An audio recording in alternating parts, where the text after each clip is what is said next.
This book is called Ablaze with Color, a story of painter Alma Thomas.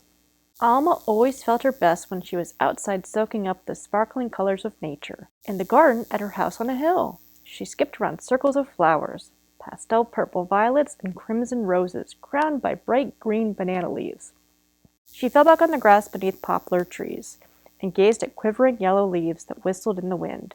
Alma waded in the blue hues of a brook and basked in the warm glow of sunsets. Alma was always on the go, never wanting to sit or cook or sew, like her three younger sisters. She wanted to make things that she could hold. Alma scooped up moist red clay from the banks of the nearby stream. She shaped small bowls and cups to dry in the sizzling sun. Inside her house, Alma's world was also full of color and creativity. Her mother designed dazzling dresses, singing as she sewed. Her aunts painted petals and patterns, and Alma dipped her brush in tiny pots. Although Alma felt joy at home, she and her sisters were sad they couldn't attend the school just 2 doors away, the White School, and they couldn't enter museums or the town library. So Alma's parents filled their home with books and created their own place of learning. They invited teachers into their living room to talk about people and places around the world, famous stories and ways of thinking. Even though Alma didn't understand all that was said by the grown-ups, she watched and she listened. When Alma turned 15 and couldn't attend the local high school, her family decided to move to the north, away from the injustices of the South. After the train crossed the state border, Alma's mother told her girls to take off their shoes and shake out the Georgia sand, and never go back again. The family moved into a house in Washington, D.C., where Alma would live for the most of her life. A house with a flower garden, a patch of nature that always made her happy. When Alma grew up, she studied art in college. She chose to share her love of art by teaching at the local school. But even in the nation's capital, schools were still segregated and access to art limited. Alma was determined to bring art to the young in her neighborhood, just as her parents had brought learning into her home when she was young.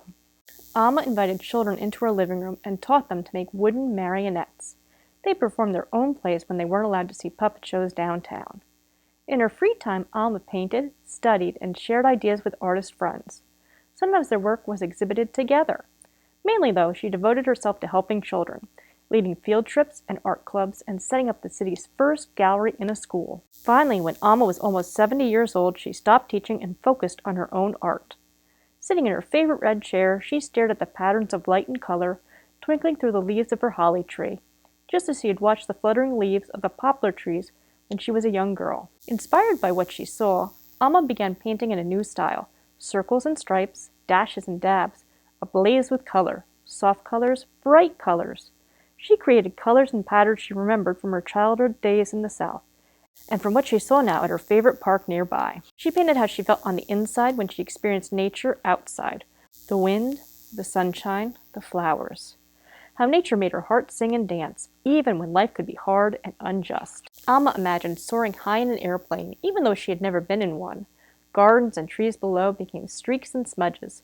Amazed by space travel, new at the time, Alma envisioned traveling aboard rockets with astronauts.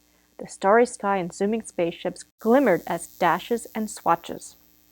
Galleries began showing Alma's new artwork, and then the unexpected happened.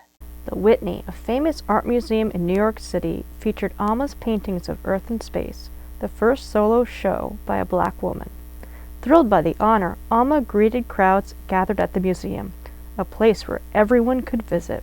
Later that year, the Corcoran Gallery of Art, a large museum in D.C., also showcased her paintings.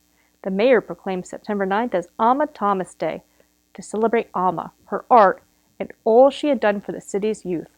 Sadly, Alma didn't live to see the momentous day when the first black president and first lady chose Alma's painting as the first artwork by a black woman to be displayed in the White House, the home of the president's family and a symbol of the American people. Alma's art shimmered above a long table in the old family dining room of the White House, where famous leaders, teachers, and artists gathered, just as people had gathered in Alma's childhood home, just as children had gathered in Alma's D.C. house. In Alma's piece, yellow dashes twirl, circles upon circles swirl. Orange, red, purple, blue. A soft, quiet center, a green of nature. A painting of hope and joy, ablaze with glorious colors. Alma's colors. The end. Yay! Great story!